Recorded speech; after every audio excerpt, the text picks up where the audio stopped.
주님이 주인 되시는 교회, 믿음의 기도가 쌓이는 교회, 최고의 찬양을 드리는 교회.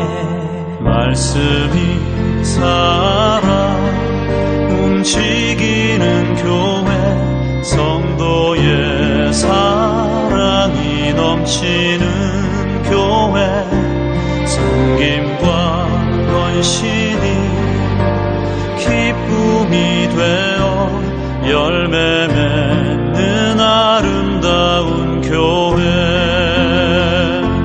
주님의 마음 닮아서 이웃을 사랑하는 교회, 주님의 영광을 위해서 빛 되신 주님 전하는 교회. 사랑의 불꽃이 활짝 피어나 날마다 사랑에 빠지는 교회, 주께서 사랑하는 우리 교회가 이런 교회 되게 하소서.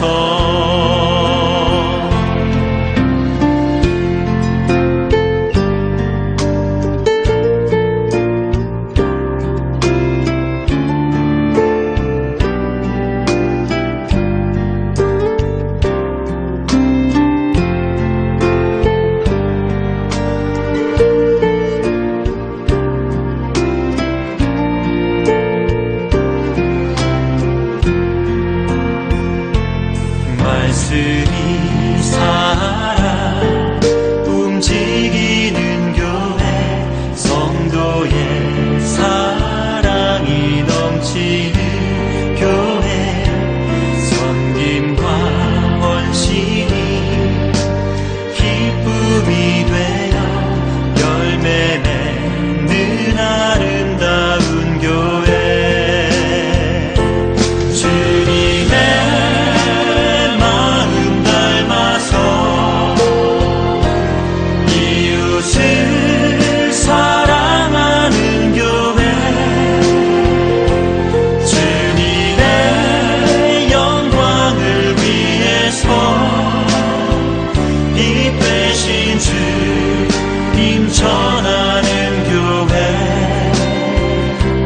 주께서 사랑하는 우리 교회가 이런 교회 되게 하소서.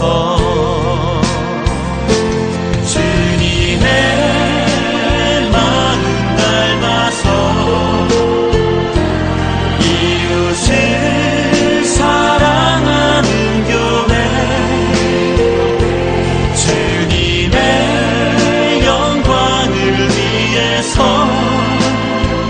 빛 되신 주님 전하는 교회. 사랑의 불꽃이 활짝 피어나 날마다 사랑에 빠지는 교회, 주께서 사랑하는 우리 교회가 이런 교회 되게 하소서. 주께서 사랑하는 우리 교회가 이런 교회 되게 하소서. 이런 교회 되게 하소서. 이런 교회 되게 하소서.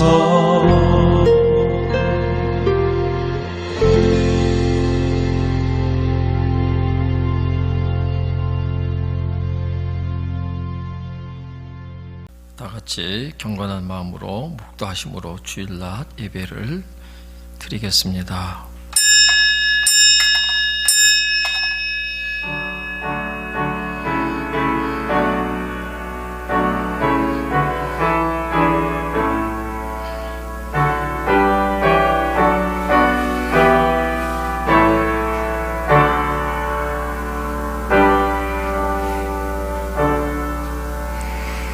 여호와는 나의 목자시니 내게 부족함이 없으리로다. 그가 나를 푸른 풀밭에 누이시며 쉴만한 물가로 인도하시는도다. 내 영혼을 소생시키시고 자기 이름을 위하여 의의 길로 인도하시는도다. 아멘. 다 일어나셔서 경배 찬양 32장 부르시겠습니다.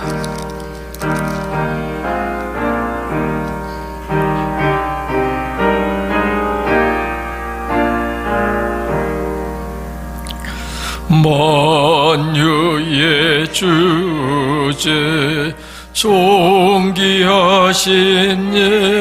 예수 서로 믿으시 하나님 나서 모여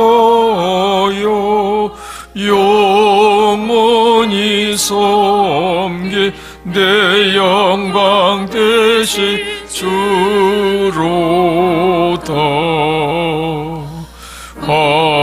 화려한 동산 무성한 저 수모 더 아름답고 면하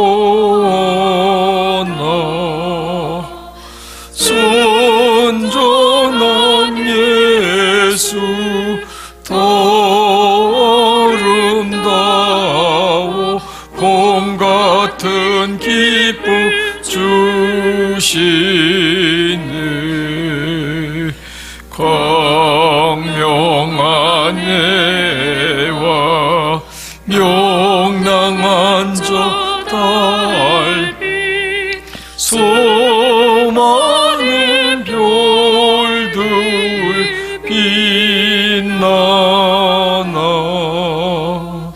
주 예수 빛은 더 찬란하여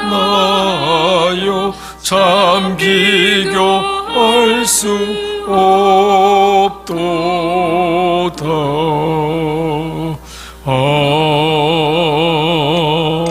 아멘. 전능하사 천지를 만드신 하나님 아버지를 내가 믿사오며 그 외아들 우리 주 예수 그리스도를 믿사오니 이는 성령으로 잉태하사 동정녀 마리아에게 나시고 본디오 빌라도에게 고난을 받으사 십자가에 못 박혀 죽으시고 장사한 지 사흘 만에 죽은 자 가운데서 다시 살아나시며 하늘에 오르사 전능하신 하나님 우편 앉아 계시다가 저리로서 산 자와 죽은 자를 심판하러 오시리라. 성령을 믿사오며 거룩한 공예와 성도가 서로 교통하는 것과 죄를 사하여 주시는 것과 몸이 다시 사는 것과 영원히 사는 것을 믿사옵나이다. 아멘. 우리의 구원자가 되시며 우리의 임마누엘이 되시는 주님, 연약하고 어리석은 저희들과 한 주간을 동행해 주시고 우리의 믿음과 가정을 지켜주신 주의 사랑과 은혜에 감사드립니다. 지금 교회는 코로나 바이러스로 질병 앞에서 성도들이 함께 모여 예배를 드릴 수 없는 초유의 사태인 어려움 가운데 놓여 있습니다. 하지만 하나님께서 초대교회가 가정에서 예배를 드렸던 것처럼 이 시간을 통해 성도님들의 가정과 초소에서 몸은 떨어져 있지만 온라인을 통하여 함께 예배를 드릴 수 있도록 인도해 주심을 감사드립니다. 하나님은 영이시니 신령과 진정으로 예배할지어다라는 말씀처럼 신령과 진정으로 드려지는 이 예배 가운데 시공간을 초월하시는 주님의 임재와 주님의 은혜가 충만하게 임하시기를 간절히 기도합니다. 사랑하는 하나님 아버지, 우리는 언제든지 누릴 수 있다고 여겼던 예배와 삶 속에서 우리에게 얼마나 소중하고 귀한 시간들이었음을 깨닫지 못하고 감사하지 못했음을 고백합니다. 또한 우리가 그리스도의 정체성을 가지고 우리의 삶의 터전에서 말씀대로 살아가기보다는 경건의 모양만을 과시하며 여전히 세상적인 그리스도인으로 살아가고 있었음을 회개합니다. 주여, 우리를 용서하시고 불쌍히 여겨주셔서 다시 하나님의 하나님의 자녀로서 거룩을 회복하고 구별된 자로 살아가게 하옵소서. 지금은 사순절 기간입니다. 주님이 지고 가신 십자가를 깊이 묵상하게 하시고 그 시간들이 주님의 십자가의 사랑과 은혜를 깊이 경험하는 시간이 되게 하옵소서. 나라와 민족을 위해 기도합니다. 지금 우리나라와 전 세계는 코로나 바이러스로 인해 한 번도 겪어보지 못한 고통과 두려움 가운데 놓여 있음을 고백합니다. 이 고난을 통해 교회가 한 마음, 한 뜻, 한 성령 안에서 합심하여 나라와 민족과 세계를 위해 기도하는 시간이 되게 하시고 교회가 다시금 세상의 빛과 소금의 역할을 회복하고 감당하게 하옵소서. 질병으로 고통 가운데 있는 환우들과 가족들을 주님이 친히 찾아가 주셔서 소망과 치유와 회복을 주시고 불안에 떠는 자들에게는 평안한 마음과 생각을 주셔서 평강으로 인도해 주옵소서. 이 시간 목사님을 단위에 세워주셔서 하나님의 귀한 말씀을 듣습니다. 하늘의 문을 여시고 각자의 자리에서 예배하는 모든 성도님들의 가정과 처소에 임재하여 주셔서 선포되는 목사님의 말씀 가운데 생명이 있게 하셔서 죽은 영이 살아나게 하시고 침체된 영이 회복되며 갈급한 심령에 은혜의 단비를 내려 주시옵소서. 말씀 가운데 능력 있게 하셔서 상한 감정이 치유되게 하시고 육신이 고침받게 하시고 말씀을 들을 때 어둠의 세력들이 떠나가게 하옵소서. 죄를 깨닫고 회복하는 시간 되게 하시고 말씀을 통해 새 힘을 얻고 하나님의 말씀대로 살고자 결단하는 시간 되게 하옵소서. 전도사님의 건강을 지켜주시고 치료받을 때마다 놀라운 하나님의 치유의 역사가 일어나게 하옵소서. 그가 찔림은 우리의 허물을 인함이요 그가 상함은 우리의 죄악을 인함이라. 그 채찍에 맞음으로 우리가 나음을 입었도다 라고 말씀하신 우리 주 예수 그리스도 이름으로 기도합나이다. 아멘.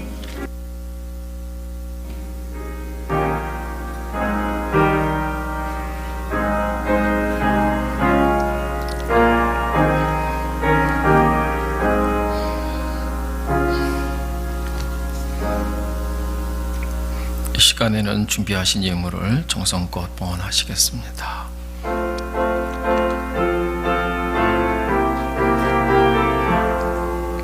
나 이제 주님의 새 생명 얻으모 옛 것은 지나고 새 사람이로다. 그 생명 내 맘에 강같이 흐르고 그 사랑 내게서 해같이 빛난다. 영생을 누리며 주 안에 살리라. 오늘도 내일도 주 함께 살리라. 주 안에 감치 새 생명 얻으니 이전에 줬던 것 이제는 값없다. 하늘의 은혜와 평화를 맛보니 찬송과 기도로 주 함께 살리라. 영생을 누리며 주 안에 살리라. 오늘도 내일도 주 함께 살리라. 주님은 우리의 목자신데 양인 것을 알고 목자 되신 분은 주님밖에 없음을 아는 이 복이, 이 은혜가 가장 크고 귀한 은혜와 축복인 줄로 믿습니다. 하나님 아버지, 양된 저희들이 순간도 목자를 놓치면 안 되는데 오직 목자만 바라보며 살아가는 이 시대가 우리에게 더욱 목자만 바라보고 살아가게 하시는 시대인 줄로 알고 깨어 기도하며 주님만 바라보고 살아가는 저희 성도들 다 되게 하옵소서. 아무리 먹고 사는 게 힘들어졌을지라도 양이 걱정할 일은 아니고 목자 되신 주님 인도만 받으면 푸른 풀과 실만한 물가가 인도되는 줄로 믿습니다. 걱정하는 것이 아니라 우리는 목자를 바라봐야 될 줄로 믿습니다. 주님께서 사랑하는 성도들의 귀한 헌물을 받아주시고 귀한 예물을 받아주시고 먹고 걱정하지 않게 하시고 무엇을 마실까 무엇을 먹을까 걱정하지 않고 목자 되신 주님을 신뢰하고 주님의 인도만 받게 하여 주실 때 사랑하는 성도들의 생업과 가정과 직장에 자녀들 위해 하나님의 은혜와 복을 내려 주실 줄로 믿습니다. 예수님의 이름으로 기도하옵나이다. 아멘.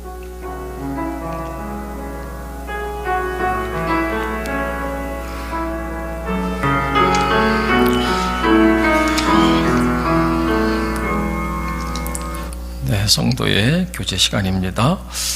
영상 예배 드리고 있습니다만 여러분의 있는 자리에서 마음을 다해 예배를 드리시게 되기를 바랍니다. 그래도 하나님 앞에 예배는 순서와 또 우리의 마음의 표시로 헌금을 해야 되겠죠. 각각 있는 자리에서 하나님 앞에 드릴 수 있도록 하실 수 있게 되기를 바랍니다. 정말 정상적인 예배 될 수 있도록 우리가 기도하시되, 제가 지난주에 131 운동에 대해서 말씀을 드렸죠. 131 운동이 뭐죠?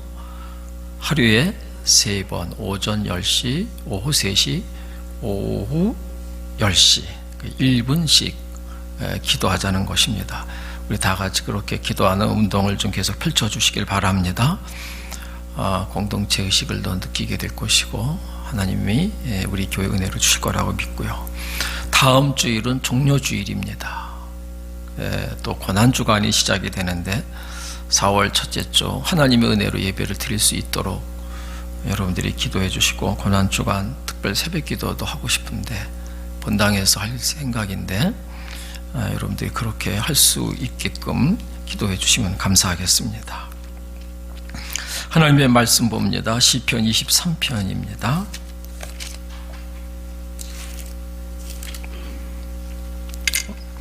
시편 23편 1절부터 3절까지입니다. 내가 오늘 은연교회 방인선 원로 목사님 발인 예배 아침 8시에 가서 예배 인도하고 왔는데, 그곳에도 보니까 성도들이 들어갈 때 다 온도 재고 주소 적고 그리고 다 2m씩 뛰어 앉았습니다. 그렇게 하는 게 참 중요한 것 같아요. 네, 여러분들도 바짝 앉지 마시고요. 23편 1절부터 3절을 같이 읽겠습니다. 여호와는 나의 목자시니 내게 부족함이 없으리로다. 그가 나를 푸른 풀밭에 누이시며 쉴만한 물가로 인도하시는도다. 내 영혼을 소생시키시고 자기 이름을 위하여 의의 길로 인도하시는도다. 아멘. 우리 특별 찬양 해주시겠습니다.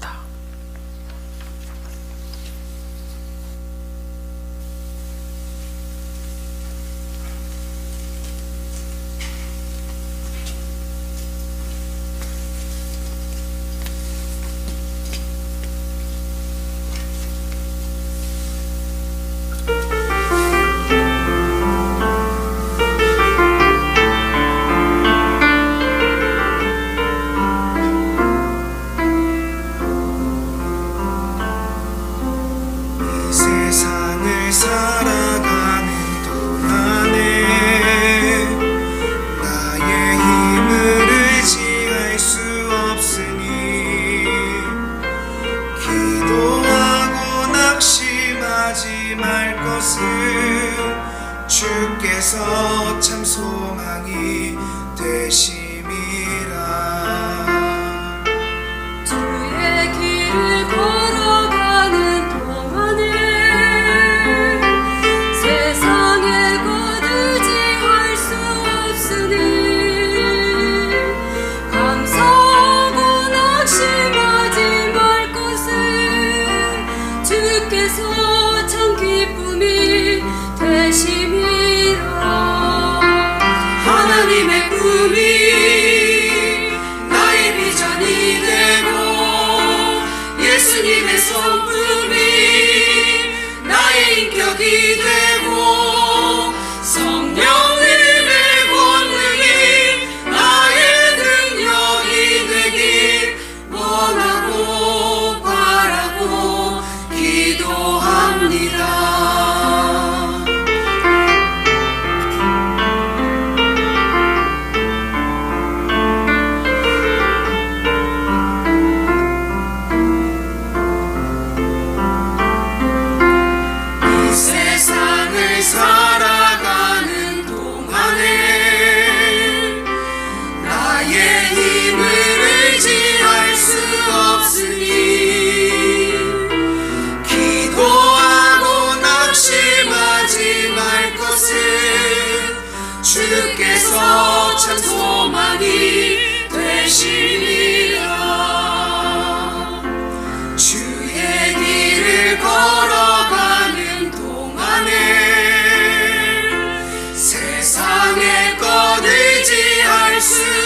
주셨으니 감사하고 낙심하지 말 것을 주께서 참 기쁨이 되시리라.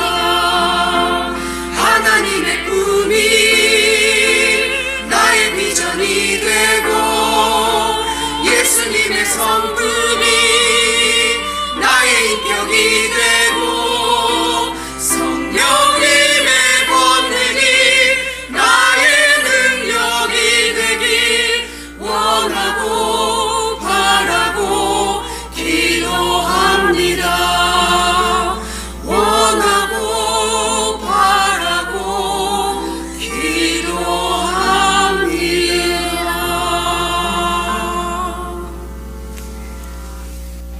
감사합니다. 여호와는 나의 목자이십니다. 요즘 같으면 더욱 이 말씀을 붙잡고 살아야 합니다. 앞을 보나 뒤를 보나 무슨 소망이 있겠습니까? 정말 요즘 같으면은 이 말씀 붙잡고 살아야 됩니다. 여호와는 나의 목자면 예수님을 주관하고 붙잡고 살아야 됩니다. 한번 따라서 합시다. 예수님을 주관하고 붙잡고 삽시다. 네, 여러분뿐만 아니라 저 자신도 그렇습니다. 저도 그렇습니다. 예수님을 목자로 삼으면 부족함이 없다 그랬어요. 예수님을 목자로 삼으면 푸른 풀밭으로 쉴만한 물가로 우리를 인도하신다 하셨어요. 그리고 오늘 3절 말씀 보면 예수님을 목자로 삼으니까 우리 영혼을 소생시켜 주시고 자기 이름을 위하여 의의 길로 인도하신다 하셨습니다. 3절을 한번 같이 읽어보실까요? 내 영혼을 소생시키시고 자기 이름을 위하여 의의 길로 인도하시는도다. 그렇습니다. 여러분, 주님을 목자로 삼으면은 우리를 인도하시는데 우리는 주님의 인도대로 살아야 합니다. 나의 목자시고 나는 그분의 양이면 죽어라고 우리가 예수님 붙잡고 살아야 되고요. 왜요? 양은 목자가 없으면 죽어요. 양은 목자가 생명입니다. 그래서 목자가 없으면 살 수가 없습니다. 그러나 목자가 함께 있으면 먹을 것도 입을 것도 아무 걱정 없습니다. 우리가 이렇게 예수를 믿게 하는 게 하나님의 계획이죠. 한데 안타깝게도 교회를 다니고 예수를 믿는다고 하면서도 목자 없는 양같이 사는 분들이 많아요. 목자 없는 양같이 사는 분들, 어떤 삶을 살까요? 이 목자 없는 양같이 사는 사람의 삶은 항상 먹고 사는 거 걱정해요. 뭘 먹을까, 뭘 입을까, 어떻게 살까 걱정하며 삽니다. 이게 목자가 없는 양의 삶이죠. 그러나 양은 사실은 먹고 입는 거 걱정 안 하는 게 양이에요. 양에게 있어서 관심은 무엇입니까? 목자예요. 목자만 붙잡고 따라가면 되는 거예요. 목자는 놓치면 양은 죽습니다.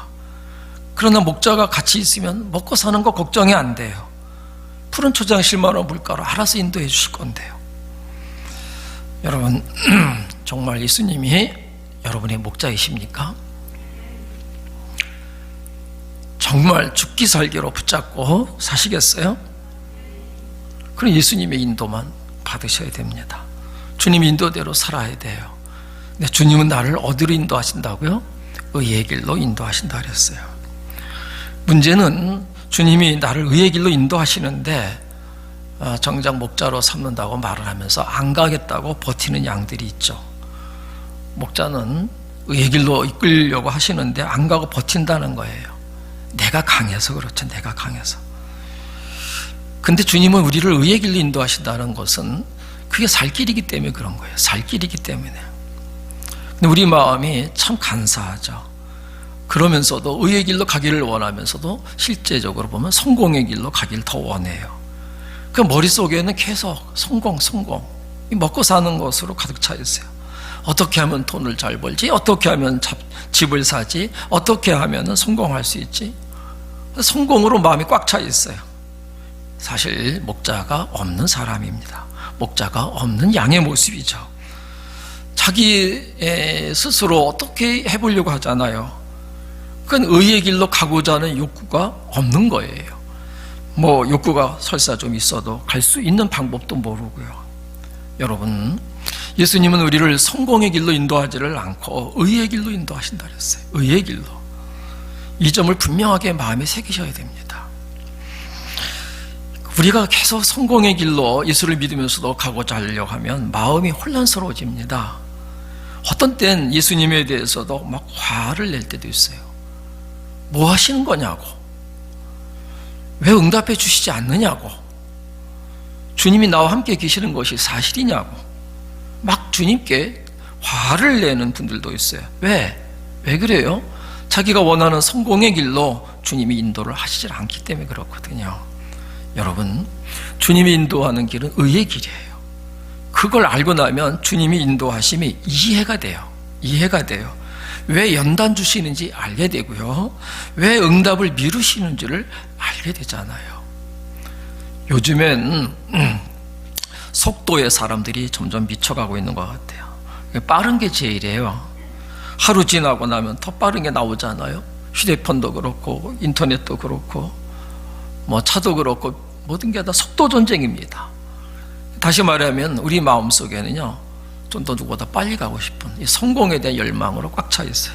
성공하고 싶은 욕망이 사람들 보세요, 가득하죠. 연예인들도 빨리 성공하고 싶어 하잖아요.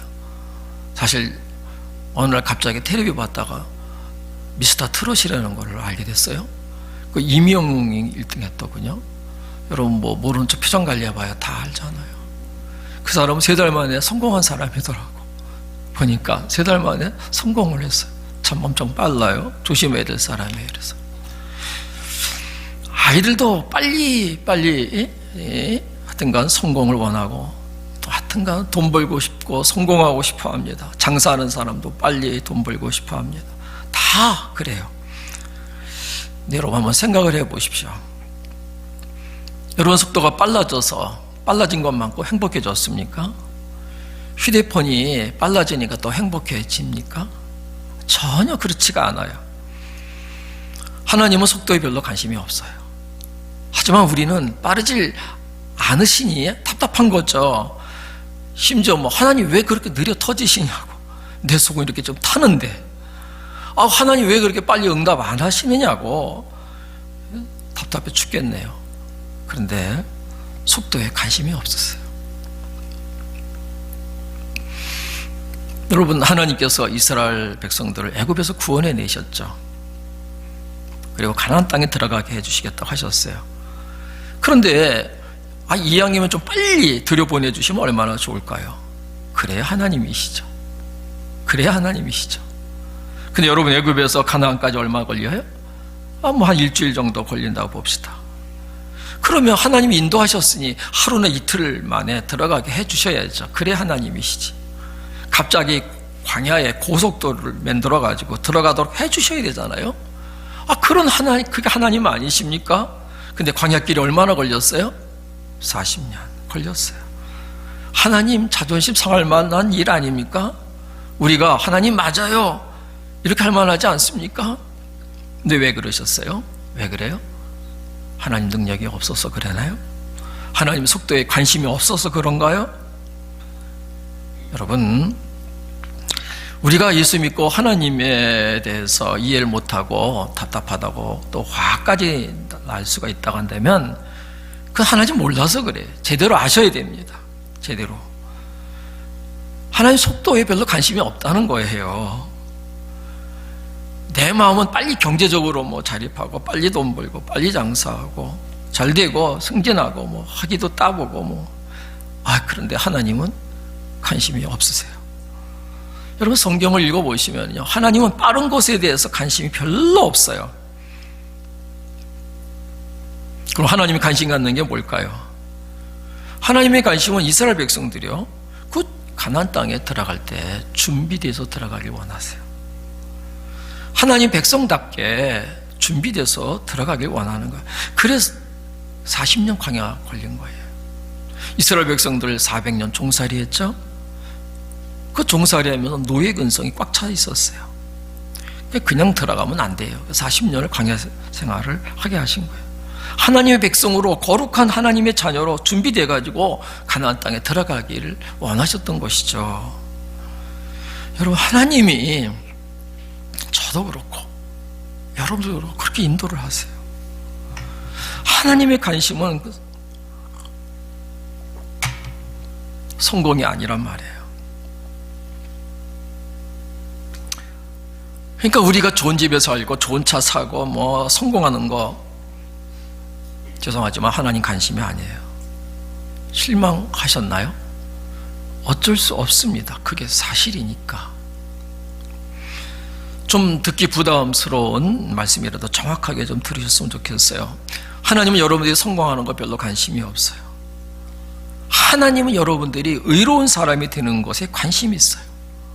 경건하고 하나님을 경외하는 사람, 이제는 죄에서 떠난 사람이 되기를 원하세요. 그래서 하나님이 우리를 자기 이름을 위하여 의의 길로 인도하신다 하셨어요. 정말 성경을 보면 요즘에 제가 성경을 계속 매일 볼 때마다 그 많이 묵상하는 말씀들이 따로 있더라고요.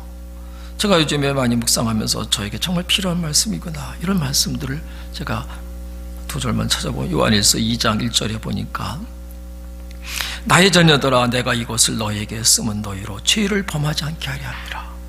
하나님의 관심은 여기 있구나. 죄를 범하지 말라는 거예요.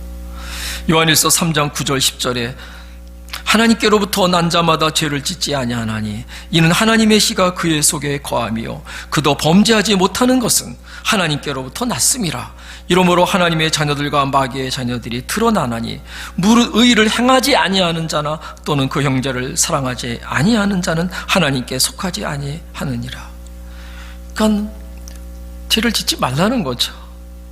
하나님의 관심이 그게 죄 짓지 말고 정말 거룩하게 살고 경건하게 살라, 그 말이에요. 경건하게 살라고, 하나님을 경외하게 살라고. 그게 하나님의 관심입니다. 그게 의로운 길로 우리를 인도하는 거예요. 여러분 앞에 성공의 길이 있고 의롭게 사는 길이 있다면 두 길이 갈라질 때 여러분은 어느 쪽을 택하실 것입니까?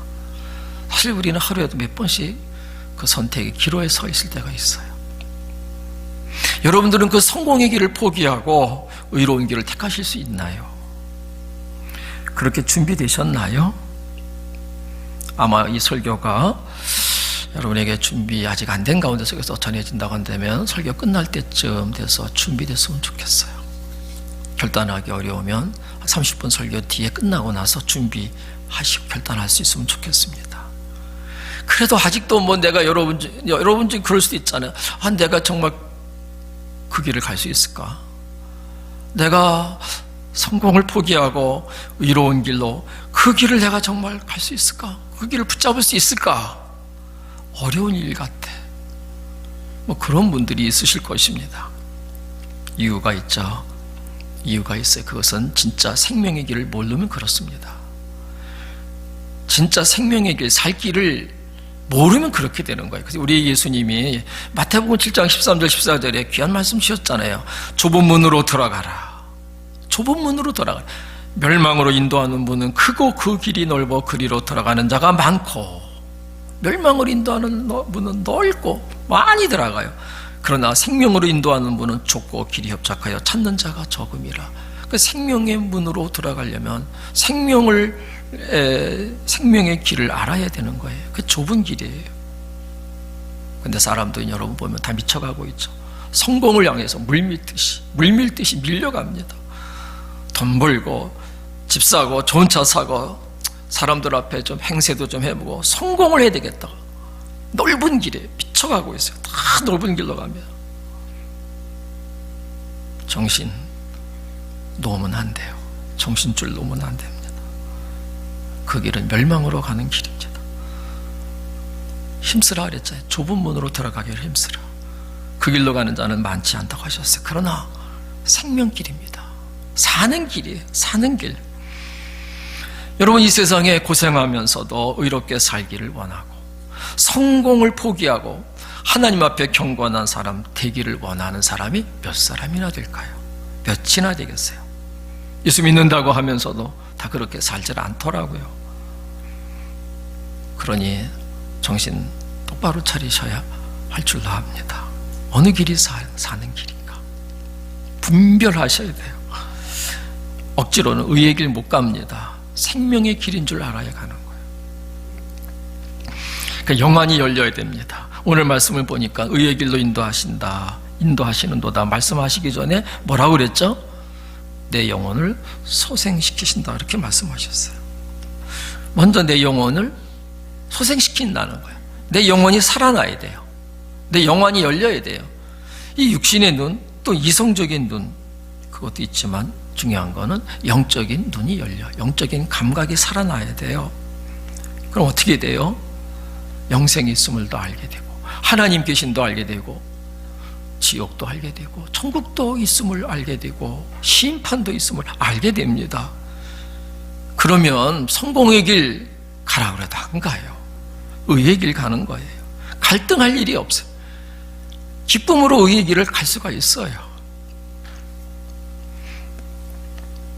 세계적인 물리학자 스티븐 호킹 박사가 천국이나 사후 세계는 실제하지 않는다, 그런 말을 했어요. 그가 그렇게 말한 이유는 인간은 컴퓨터와 같대요. 마지막 순간 네가 깜빡거림을 멈추면 그 이후엔 아무것도 없다. 네는 부속품이 고장나면 작동이 멈추는 컴퓨터다. 네가 컴퓨터래요. 고장난 컴퓨터를 위하여 마련된 천국이나 사후 세계는 없다. 스티븐 호킹이 컴퓨터래 인간이. 여러분 똑똑한 사람이잖아요. 세계적인 천재잖아요. 근데 그가 이런 말을 왜 했어요?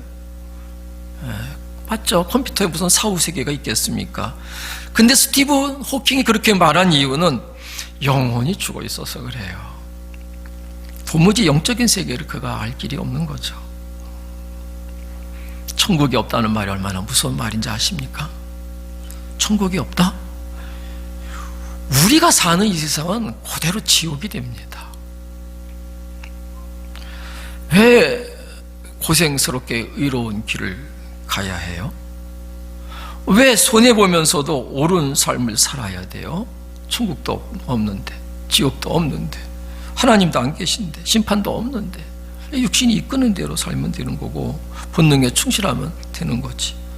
어차피 죽으면 끝나는 거 아니에요? 의롭게 살았던, 불의하게 살았던, 옳게 살았던, 옳지 않게 살았던, 하여튼 손해보게 살던, 착하게 살았던 간에 죽으면 끝이다. 그러면 고생스럽게 의롭게 손해보면서 정의롭게 살 필요는 없는 것입니다. 얼마나 무서운 세상이 되는지 아십니까? 천국이 없다, 사후세계는 없어, 그 순간부터 악을 막을 방법이 없어요. 사람들에게 올바른 길을 가르칠 이유가 없어집니다. 여러분, 하나님 안 계십니다. 사후세계도 없습니다. 이게 뭔지 아세요? 진화론입니다. 진화론. 학교에서 진리처럼 가르치고 있어요. 그러니까 세상이 무섭게 변해가는 겁니다. 진화론 때문에 세계 전쟁이 일어났어요. 그거 아십니까? 이 약한 나라는 존재할 이유가 없는 거예요. 진화론에 의하면 약한 존재는 빨리 사라지는 게 인류를 위해 공헌하는 거예요. 그래서 인류가 더 생존해야 되고 더 강한 인류가 되려면 약한 사람은 더 빨리 죽어야 돼요. 그게 진화론이에요. 동물의 세계잖아요. 무서운 짐승의 세계입니다. 이 공산주의 사상이 진화론에서 나왔어요. 유물론, 이게 이게 공산주의 사상입니다.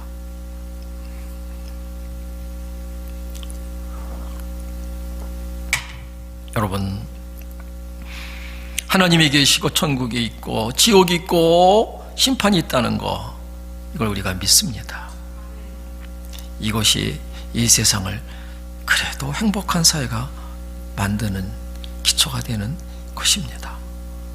영원히 소송해야 돼요. 영원히 소송하면 다 알게 되어지는 거예요. 자, 여러분, 주님이 우리 목자시라면 언제까지 우리 인도하실 것 같아요? 물론 우리가 사는 세상 이 안에서 주님은 우리 목자 되세요.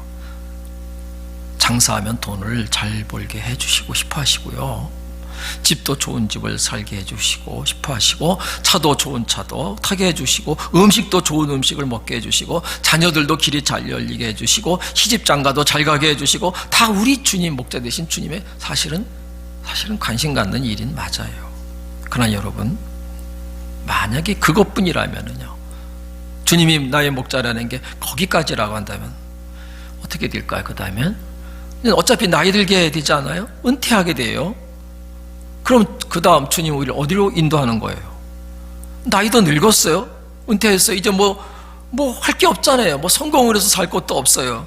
그럼 그 다음에 주님은 목자로서 무슨 역할을 하죠? 말벗이나 되는 것입니까? 그냥 우리 말벗이나 돼요? 아니잖아요.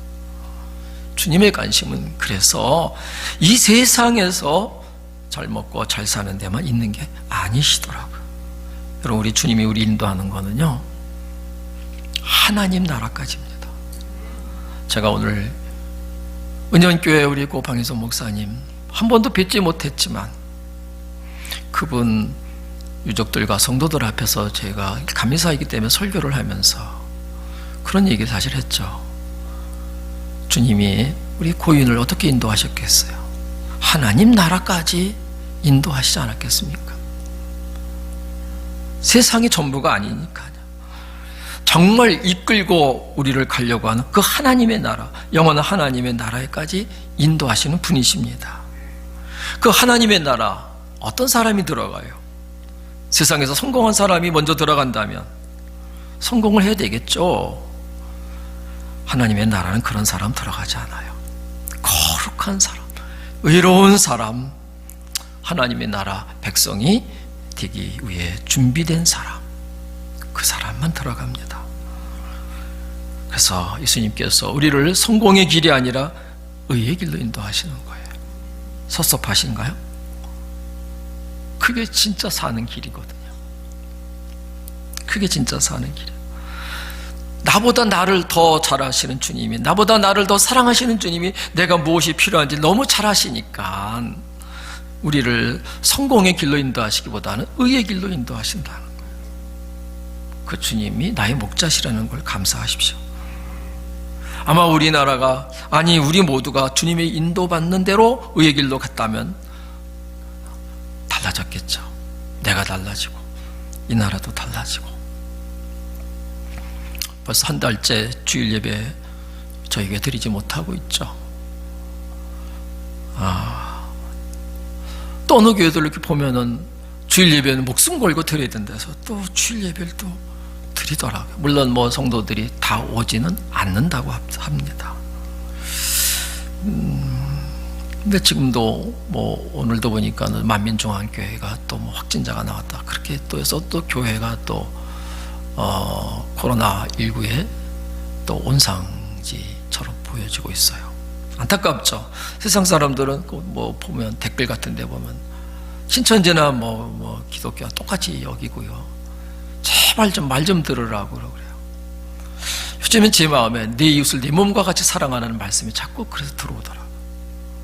우리가 이웃을 내 몸과 같이 사랑하고 내 몸도 중요하면 우리 이웃에 있는 사람들, 그 사람 확진 안 걸리게, 코로나 안 걸리게 하는 거 너무 중요하잖아요. 나 때문에 걸려봐요. 우리 교회 때문에 걸려봐요.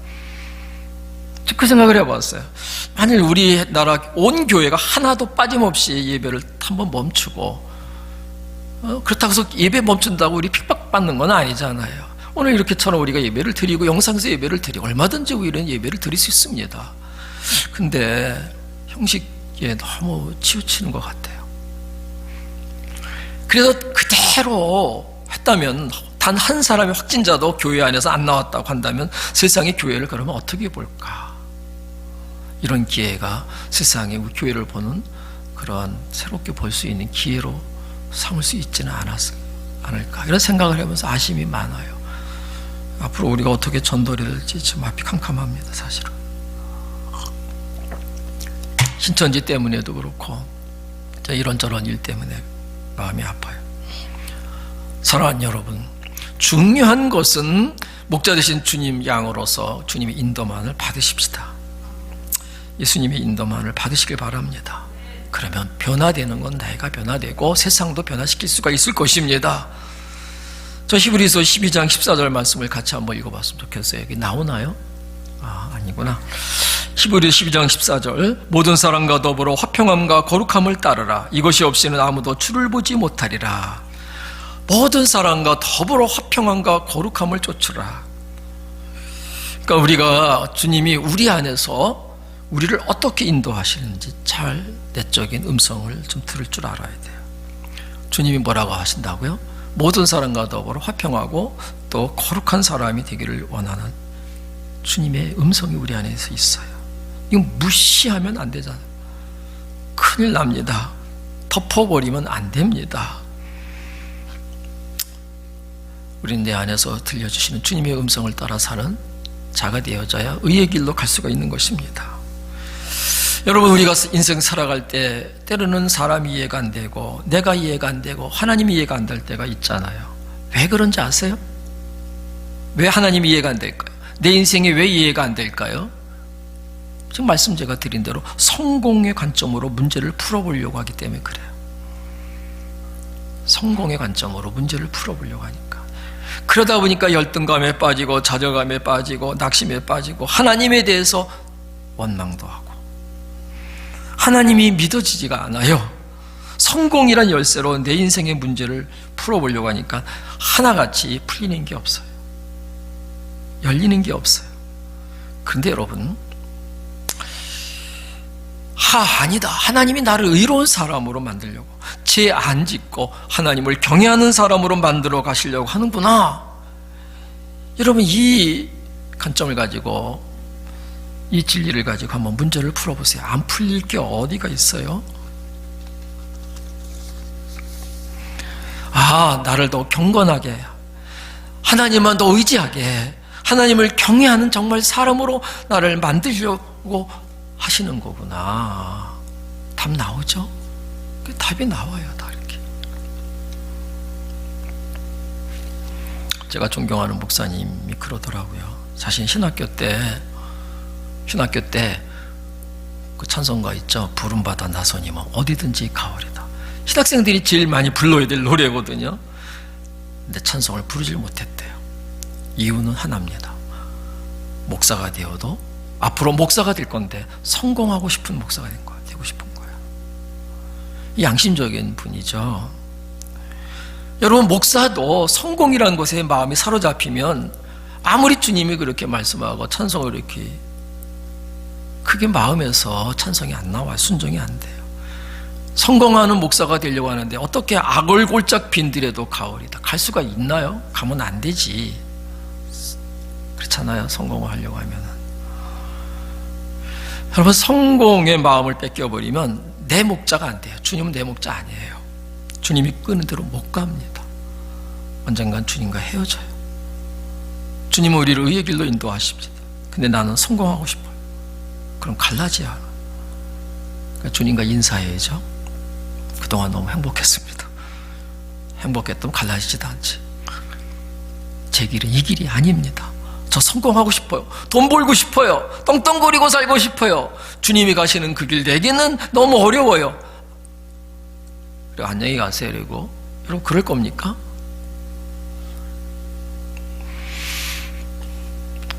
자기를 부인하고 자기 십자가를 지고 가는 길이 의의 길인 줄로 믿습니다. 이 사순절 기간에 한번 그런 말씀을 많이 묵상을 해보십시다. 마음 딱 잡으셔야 돼요. 다 잡으십시다. 주님 인도하시는 길에 끝까지 갈게요. 주님이 때때로 성공의 길 돌아보지 말고 나를 따르라, 의의 길로 가자 할 때 가겠습니다. 작정해야 됩니다. 여러분, 우리가 하나님의 날에 들어가게 합당한 그 백성으로 준비시키고자 우리를 양 삼으셔가지고 하나님 이끄시는 그 계획을 알아야 돼요. 모르면 하나님 하시는 일 이해가 안 되는 거예요. 여러분, 순교자 실패한 사람입니까? 예수 잘 믿고 믿음을 지키다가 순교한 사람이요, 실패자입니까? 세상에서는요, 그런 분을 성공했다고 말할 사람 한 사람도 없어요. 욕해요. 미련하다고. 전에 아프가니스탄에 가서 순교한 그 목사님 미련하다고 다 욕하잖아요. 가지 말라는데 거길 왜 갔냐고. 하지만 의의 길 가는 거를 우리가 작정하고 그 길이 살 길인 것을 알 때는 문제될 게 아무것도 없어요. 여러분 마태복음 5장 10절 12절 아시죠? 예수님이 하신 말씀입니다. 팔복입니다. 의를 위하여 박해를 받은 자는 뭐가 있다? 복이 있나니 천국이 그들의 것이며 나로 말미암아 너희를 욕하고 박해하고 거짓으로 너희를 거슬러 모든 악한 말을 할 때는 뭐해다? 또 복이 있다. 기뻐하고 즐거워하라. 하늘에서 너희의 상이 큼이라. 너희 전에 있던 선지자들도 이같이 박해하였느니라. 고난이 축복이에요. 이해가 돼요? 의의 길을 가고자 하는 사람에게 이해가 돼요. 성공의 길을 가는 사람에겐 이해가 안 돼요. 의의 길로 작정한 사람은 순교의 길로 인도받을 수도 있다는 겁니다. 사도행전 5장 40절 41절에 그들이 옳게 여겨 사도들을 불러들여 채찍질하며 예수의 이름으로 말하는 것을 금하고 놓으니 사도들은 그 이름을 위하여 능력받는 일에 합당한 자로 여기심을 기뻐하면서 공의 앞을 떠났대요. 여러분 예수 때문에 매 맞는 게 기뻐요. 성공을 위해서 사는 사람들에겐 말도 안 되는 말이에요. 말이 안 되잖아요. 아니 예수님 때문에 매 맞는다면 예수님 떠나야지. 성공을 위해서 사는 사람에겐 그래요. 의의 길로 가기로 작정한 자에게는 아니에요. 그 길로 가는 것. 그래서 예수님 때문에 매를 맞아도 예수님 때문에 손해를 받아 기뻐요. 합당한 자로 여기심을 받았다고 기뻐해요. 여러분, 저도 여러분들도 이 길을 가셔야 하는 것입니다. 그럼 여러분 중에 먹고 사는 건 어떻게 하란 말인가 그런 생각하는 분들이 있겠죠. 주님 말씀하셨잖아요. 예수님이 목자가 되시면 먹고 사는 것 더 이상 양 걱정거리가 아니에요. 걱정하지 말라는 거잖아요. 뭐 굶으라는 게 아니고 걱정하지 말래요. 양이니까 목자만 바라보면 되는 거예요. 주님이 다 먹여주신다는 겁니다. 마태복음 6장 25절부터 33절인데 25절과 33절을 읽어볼게요. 그러므로 내가 너에게 이르노니 목숨을 위하여 무엇을 먹을까 무엇을 마실까 몸을 위하여 무엇을 입을까 염려하지 말라. 너희는 먼저 그의 나라와 그의 의를 구하라. 그러면 이 모든 것을 너에게 더하시리라. 주님 약속입니다. 약속. 여러분 한번 이 약속을 믿고 기도를 한번 해보세요. 제가 이 말씀의 증인되게 해주세요. 이제부터는 뭘 먹을까 뭘 입을까 안다라고 살지 않겠습니다. 성공할 것을 목적으로 살지 않겠습니다. 주님 이끄시는 대로 의의 길로 가겠습니다. 하나님 경외하는 삶으로 난 살겠습니다. 여러분 한번 이렇게요 기도해 보세요. 하나님 다 먹여주세요. 다 입혀주신다니까요. 그걸 기도로 하나님 제가 증거하고 싶어요. 내가 의의 길로 가기로 작정했는데 우리 하나님 굶기신 적 없고 말씀대로 저에게 이루어주셨어요. 그거 증거하게 해주세요. 그렇게 기도해 보시기를 바랍니다.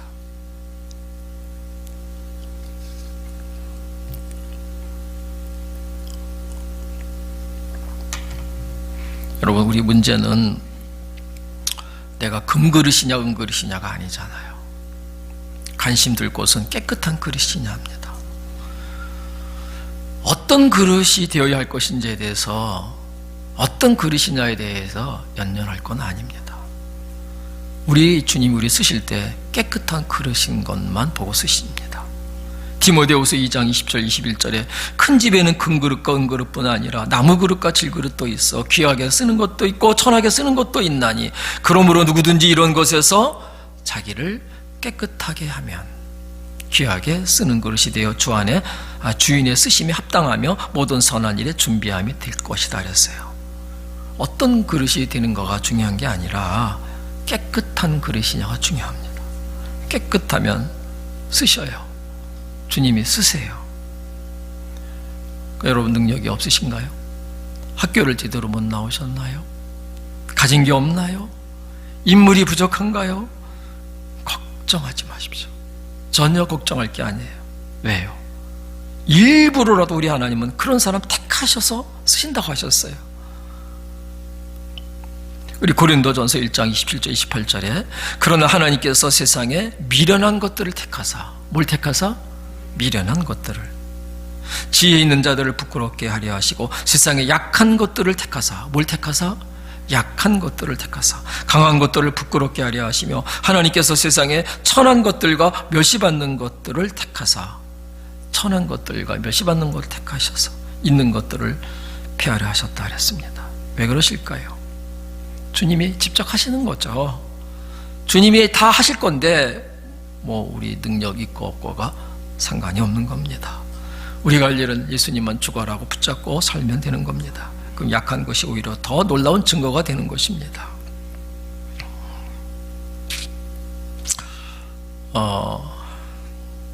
제가 지난 금요일날 준의원 자격심사 날이었었어요. 근데 이제 교육을 자격심사하기 전에 그 준의원 전도사들이 교육을 받습니다. 근데 그 교육을 했던 그 목사님의 말씀인데, 이 목사님이 준의원 교육을 해서 그 전도사님들 앞에서 설교를 하셨습니다. 그런데 강한 성령의 책망이 들어왔대요. 그래서 교육 중에 이렇게 외쳤다고 합니다. 이렇게 너희들이 어떻게 주의 종이 되고서도 은밀한 죄를 짓고 사는가? 하나님의 진노하는 말씀을 전했어요. 사람의 눈만 피했다고 아무도 안 보는 줄 아느냐? 그 교육받는 그 전도사님들이 성령님께서 얼마나 통해자박의 역사를 주셨는지 모른다고 하더라고요. 그 글을 읽으면서 또 저는 저 자신을 또 보게 되어졌어요. 여러분, 이 사람의 마음속에 교묘하게 숨어있는 큰 죄가 있어요. 목사도 그렇습니다. 목사만 그렇습니까? 여러분, 하나님이 왜 역사하지 못하실까요? 깨끗하지 못해서 그래요. 의의 길은 거룩한 길이요, 성결의 길이에요. 다윗처럼 회개하는 회개의 길입니다. 우린 이 시대에 지금 무엇을 해야 돼요? 바로 이 의의 길을 추구하는 자가 되어야 됩니다. 힘들고 어려워도 이 길만 가야 합니다. 여러분, 성공의 길을 가려는 사람은 성공해도 문제잖아요. 왜냐면 우리 자신을 향한 야망이 너무 커, 욕심이 너무 커요. 성공해서 뭐 해요? 돈 벌면 어디다 쓰려고 그러죠? 성공해가지고 도대체 뭐 하려고 성공을 합니까? 정말 하나님의 나를 위한 것이냐고요?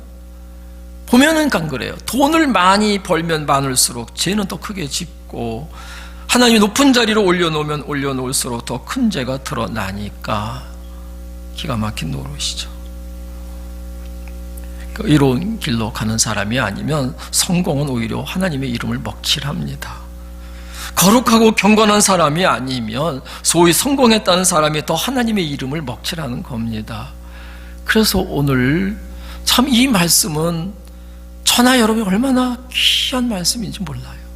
나는 이 시편 23편 1, 2, 3절 다 좋아하지만은 이 3절이 정말 좋아요. 그래서 요즘에 아주 제 가슴을 치는 말씀이에요. 이 말씀이 있다가 제가 아주 통회를 해요. 눈물이 펑펑 나요.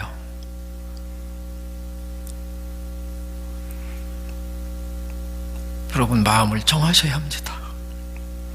하나님의 마음을 아셔야 돼요. 하나님은 속일 수가 없어요. 여러분이 의의 길로 가지 않는 거 아시잖아요. 성공을 꿈꾸고 있는 거 아시잖아요.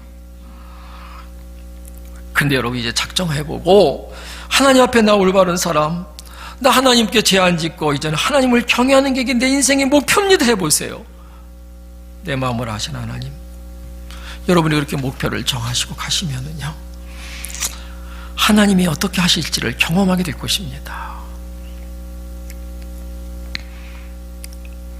제가 한 책을 알게 되었는데, 고 김대영 권사님이라는 분에 대한 유고집입니다. 전혀 알려지지 않은 분이었지만 저에게는 진정 감동이 되어줬어요. 이분의 삶을 보면 볼수록 예수님을 어떻게 믿는 것인지를 강력하게 증거해주고 있더라고요. 이 김대영 권사님이라는 분은 너무 불우한 형편에 살으셨어요. 태어날 때부터 부모님 이혼했어요. 사춘기 시절 죄를 지을 수 있는 건 다 지었어요. 교회 돌아온 것은 아내 김인자 집사 때문이었습니다. 그런데 결혼하고도 올바로 살지를 못했어요. 어느 유부녀와 불륜 관계에 들어갔습니다. 그런데 그 여자가 가정으로 돌아가자고 했을 때 너무 화가 났대요. 그는 자기 아내와 그 여자의 남편을 다 불러왔어요. 그리고 폭로를 했어요. 우리 불륜 관계라고. 두 가정 다 파탄시키자. 그리고 같이 죽자고. 완전히 악에 바친 사람이 되었습니다. 그런데 그 자리에 전혀 예상하지 못했던 아내의 반응을 듣고 충격을 받습니다. 그런 자기를 용서하겠다는 거예요. 깜짝 놀랐습니다. 세상에 어떻게 그렇게 반응할 수 있나. 사람이 미쳐서 날뛸 줄 알았대요. 경찰을 불러올 줄 알았습니다. 그래서 아내가 다니는 교회를 가보고 싶었습니다. 그날 교회에 온 날 주님으로부터 사로잡힘을 받았어요. 목사님의 설교 중에 잃어버린 한 마리의 양이 자기라는 걸 알았어요. 그리고 속에서부터 걷잡을 수 없는 통곡이 터져 나왔습니다. 인생이 완전히 바뀌었어요. 세례를 받는 날 교인들 앞에서 세례 간증을 하는데 듣기도 민망할 정도의 지난 날의 자기의 죄를 다 고백을 해요. 완전히 죄에서 돌아섰습니다. 집사도 아니고 평신도인 성도일 때 그는 기도왕, 전도왕, 장로 같은 성도라는 별명도 들었어요. 선교사라는 별명도 들었어요. 그 사람을 만나면 다 예수를 믿었어요. 정말 죄의 길에서 떠나서 의의 길로 들어선 사람입니다. 하나님이 갑자기 중국에 있는 나환자들에게 복음을 전하라고 정말 선교사로 부름을 받았어요. 감당할 수 없는 사명이지만 선교사 훈련을 그때부터 받아요. 그 교회 목사님이 그를 교회 경비로 불러요. 자기 직업이 있지만 선교사 훈련의 일환으로 교회 경비 좀 쓰라고. 돈 벌러 교회 경비 쓰는 게 아니라 천국 문지기 훈련 좀 하라고. 한 번도 어떤 굳은 일도 어떤 어려운 일이 있어도 얼굴 찡그린 적이 없어요. 모든 게 감사하고 모든 게 기뻤어요. 그런데 그가 대장암 말기라는 판정을 받습니다. 대장암. 수술을 할 수 없어가지고 항암 치료만 받아요. 항암 치료를 받은 날 하나님이 중국 선교사로 가라고 말씀하셨어요. 아니 왜 지금 가라 하십니까? 나는 환자 중에 환자 아닙니까? 뭐 그러질 않고 목사님께 나와서 목사님 저는 기쁨으로 갈 수 있어요. 처음 하나님이 나환자촌으로 가라 할 때는 겁났어요. 솔직하게 겁났어요. 그 나환자들에게 가서 내가 나병을 옮기지는 않을까? 어떻게 끝까지 그 사람들을 잘 섬길 수는 있을까? 중국말도 모르고. 근데 지금 목사님 기뻐요. 갈 수만 있게 해달라고 기도했어요. 하나님이 가라고 하시니까 나는 갈 거예요. 너무 기뻐요. 나환자촌에 정말 갔어요. 중국에. 몸이 너무 약해졌어요. 몸이 너무 약해서 한국으로 돌아왔어요. 그리고 돌아가셨어요. 돌아가실 때까지, 그때까지 전도를 했답니다. 김대영 권사님과 함께 전도를 나가셨던 분들은 한결같이 하는 말이, 김대영 권사님과 전도를 나가면 저희도 자신감이 생겨요. 놀라운 영향력의 사람이 된 거예요. 하나님이 그에게 약속해 주신 것이 있는데 다 이루어 주셨습니다. 아버지와의 관계, 동생들과의 관계, 자녀와의 관계, 아내와의 관계 다 풀어주시고 그리스도의 사랑을 전하게 해주셨어요. 예전에 그렇게 자기를 싫어했던 아들이 이제는 가장 자기를 존경하는 사람, 존경하는 아버지가 된 거예요. 그 아들의 편지입니다. 사랑하는 아빠, 사람들이 이 세상에서 가장 존경하는 사람이 누구냐고 묻는다면 저는 아빠라고 대답하겠습니다. 아빠 직업이 뭐냐고 물으면 자랑스럽게 교회 경비라고 당당하게 말하겠습니다. 하나님께서 아빠를 너무 사랑하십니다. 저는 요즘 말씀으로 날마다 살아계신 하나님을 만나고 그게 너무 감사해요. 죄를 용서하시고 사랑으로 나를 감싸하시는 하나님의 은혜가 너무 감사해요. 딸마다 하나님께 더 가까이 가게 해달라고 기도하고 있어요. 아빠, 부탁 한 가지 있어요. 중국으로 선교사로 나가실 때 저도 데리고 가세요. 이거 생활이 싫어서가 아니에요. 넓은 땅으로 가서 나를 통해 예수의 사랑을 전하고 예수의 향기를 나타내고 싶어요. 그의 편지, 아들의 편지. 그분의 장례식 날 임종예배, 입간예배, 발인예배, 하간예배 예배 때마다 얼마나 많은 성도들이 모였는지, 장례에 참여한 사람들이 다 감동을 받았다고 합니다. 여러분, 고 김대영 권사는 절대로 성공적인 삶을 산 사람은 아닙니다. 그는 정말 불행한 삶을 살았다고 해도 과언이 아닙니다. 그러나 그는 불쌍한 사람은 아니었습니다. 예수를 믿은 다음에 의의 길로 인도하시는 목자이신 예수님을 따라 살았던 사람입니다. 놀라운 사람이 됐어요. 잊을 수 없는 사람이 됐어요. 돌아가시고 난 다음에 그는 정말 하늘의 별과 같이 빛나는 분이 된 것입니다. 여러분, 우린 이제 우리를 의의 길로 인도하시는 주님을 목표로 방향 전환을 하셔야 됩니다. 육신은 끊임없이 죄짓게 만들어요. 어떻게 우리 땅에서 육신을 갖고 있으면 죄 안 짓고 살 수 있겠어요? 그러나 죄 안 질 수 있어요. 예수님 때문에요. 예수님이 목자가 되신다면, 예수님이 나와 함께 하시는 것 때문에 죄를 이기는 것입니다. 우리는 축월하고 양이니까 축월하고 예수님만 붙잡고 살아야 합니다. 육신이 있어도, 제 생각, 제 유혹이 있어도 목자 대신 예수님을 축월하고 붙잡고 사십시오. 이길 수 있어요. 의의 길 갈 수가 있어요. 여러분을 주의 의의 길로 인도하십니다. 혹 그래도 넘어질 때, 쓰러질 때 너무 낙심하지 마세요. 지난 주간에 또 쓰러지고 넘어진 사람이 있으실 것입니다. 지금 마음이 무거운 분이 있으실 것입니다. 그러나 여러분, 어린아이가 걷고 뛸 때까지 얼마나 많이 넘어집니까? 어린아이는 걷다가 넘어지고 뛰다가 넘어지고 그러지 않습니까? 그런데 그 아이가 쓰러지고 넘어진 것 때문에 좌절하나요? 포기하나요? 아니, 그 부모님의, 그 아이의 부모님은 아이가 쓰러진 것 때문에 낙심하지 않아요. 일어난 것 보고 놀라잖아요. 한 걸음 내딛는 것 보고 막 기뻐하잖아요. 우리도 그렇게 할 수 있습니다. 꼭 그렇게 하시길 바랍니다. 여러분 속에 언제부터인지 거룩하게 살고자 하는 열망이 생겼다면요, 언제부터인지 죄를 끊어버리고 싶은 생각이 들었어요. 그게 놀라운 거예요.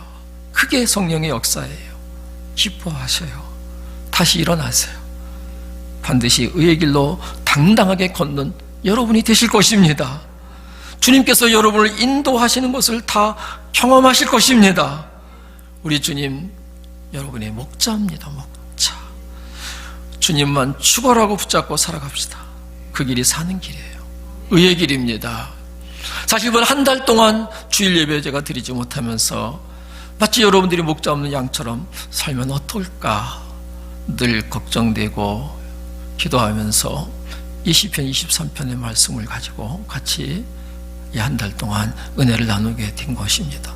이것도 하나님의 저희 교회 우리를 향한 귀한 또 축복이고 은혜가 아니겠습니까? 우리 한번 찬양하시겠습니다.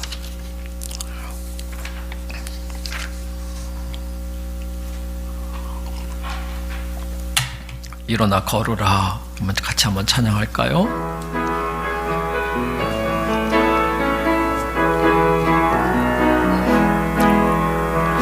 나의 등 뒤에서 나를 도우시는 주, 나의 인생길에서 지치고 고나여 매일처럼 주저앉고 싶을 때 나를 밀어주시네. 일어나 걸어라, 내가 새 힘을 주리니. 일어나 너 걸어라 내 너를 도우리 나의 등 뒤에서 나를 도우시는 주 평안히 길을 갈 때 보이지 않아도 지치고 거나여 넘어질 때 아까와 손 내미시네 아멘 일어나 걸어라 내가 새 힘을 주리니 일어나 너 걸어라 내 너를 도우리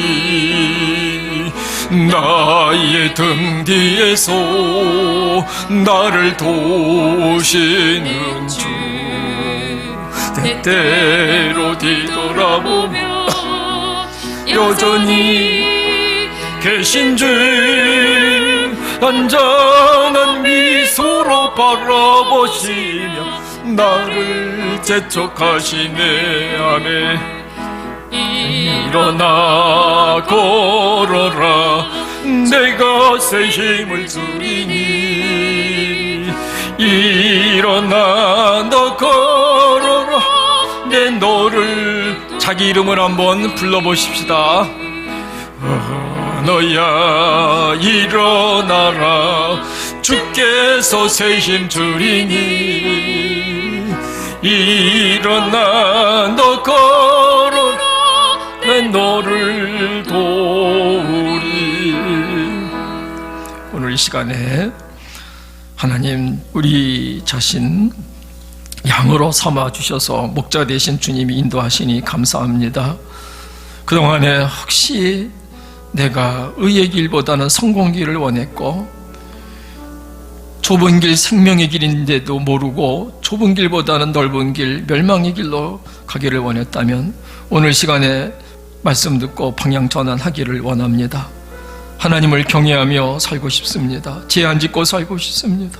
의롭게 살고 싶습니다. 성령님 주장하여 주옵소서. 내 영혼을 소성시켜 주십시오. 오늘 시간에 주신 말씀을 따라 다같이 주여 한번 부르고 기도합니다. 주여 하나님 아버지 감사를 드립니다. 아버지여 우리에게 목자가 되신 주님 이제 주님만 목자로 삼았고 양은 주님이 우리의 생명이십니다. 주님은 우리의 길이십니다. 양이 무슨 할 곳이 있겠습니까? 오직 주님만 바라볼 뿐이고 주님만 붙잡고 살 뿐입니다. 주여 우리가 주님을 인도받고 살기를 원합니다. 아버지 하나님이여 목자 없는 양처럼 살지 말게 하옵소서. 아버지 하나님이여 어리석은 양되어 사망의 길로 가지 않게 하소서. 의의 길로 향하게 하소서. 하나님 아버지 경건한 길로 가게 하소서. 아버지 진리의 길 믿음의 길로만 행하게 하소서. 때로는 손해보고 때로는 우리가 세상에서 버림을 받고 우리가 무시를 당한다 할지라도 주님이 원하시는 그 길이라면 그 길로만 강하게 하여 주옵소서. 주님 그 길이 살 길인 줄로 믿습니다. 그 길이 하나님이여 우리가 가야 할 길입니다. 힘들어도 어려워도 주님이 우리 목자가 되시니 주님 바라보고 가게 하옵소서. 다 주님이 우리에게 성령의 능력으로 힘주시고 능력 주실 줄로 믿습니다.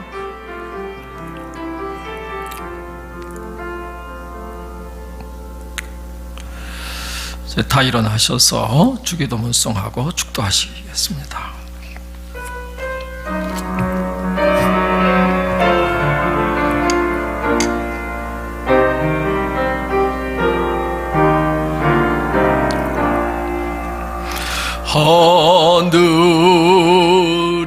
하늘에 계신 아버지 이름 거룩하사 주님 나라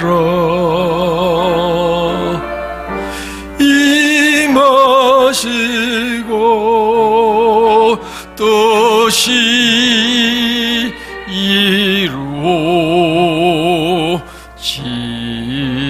이루어지이다. 일용할 양식 주시고 우리들의 근죄 다 용서하옵시고 또 시험에 들게 마시고 악에서 은하소서.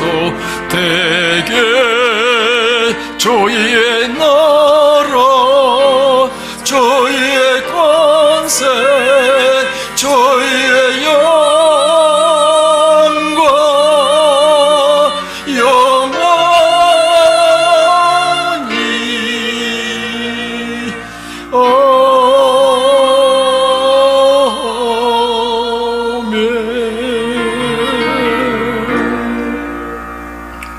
우리를 양으로 삼으시고 목자가 되시어서 우리를 이끌어가시는 우리 주 예수 그리스도의 크신 은혜와